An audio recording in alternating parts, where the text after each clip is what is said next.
এই দুটো টিকিটের ফ্লাইট 4 ঘন্টা পরে ছাড়বে। তুমি একজন অচেনা কাউকে খোঁজো যে তোমার সঙ্গে দারুণ একটা ভ্যাকেশনে যাবে। মানে এক্ষুনি? ও মাই গড! হাই, আমি একটা অদ্ভুত প্রশ্ন করব। তুমি কি হ্যাঁ, আমার কি সাথে বলছে? বালি যেতে পছন্দ করবে?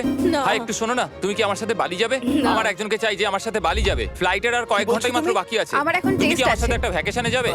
আচ্ছা, তুমি কি আমার সাথে বালি যেতে পছন্দ না, করবে? thank you. আমি না, আমার বলছি, এখন ক্লাস আছে। আমার হবে না। না তুমি না কি আমার সাথে বালি যেতে চাইবে? সব খরচ মিস্টার বিস্ট দেবে। দাঁড়াও, সত্যি? যদি তুমি হ্যাঁ। মিস্টার বিস্টকে সাবস্ক্রাইব করে থাকো তো। ও সাবস্ক্রাইব করা আছে। তোমার পাসপোর্ট আছে তো? তুমি কি যাবে? হ্যাঁ। চলো চলো, তাড়াতাড়ি চলো। তৈরি? একদম তৈরি। বালিতে স্বাগত। তুমি মিথ্যা বলছো। না না, তুমি মিথ্যা বলছো। ও মাই গড, আমার জায়গাটা দারুণ লাগছে। সরে যাও। চলে এসো, উঠে পড়ো। এটা দারুণ ছিল। ও মাই গড, ও মাই গড, ও মাই গড। আমি খুবই এক্সাইটেড। ও মাই গড, এগুলো তো দারুণ। ঘুরে নেবে। ও এখান থেকে সানসেটটা কি দারুণ লাগছে দেখো। আমার তোমাকে একটা গিফট দিতে ইচ্ছা করলো। Thank you.